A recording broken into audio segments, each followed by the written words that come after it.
While Washington continues to underscore what it calls the success of one of the largest airlifts in U.S. history, President Biden was caught between a rock and a hard place, a position fueled by domestic pressures following the chaotic scenes broadcast from Kabul's international airport.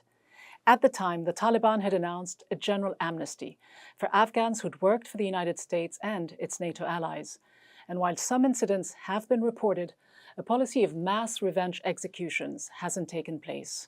Which begs the question, was it sound long-term policy to uproot tens of thousands of Afghans, including unaccompanied children, throwing them into precarious resettlement schemes in countries and cultures that are totally alien to them?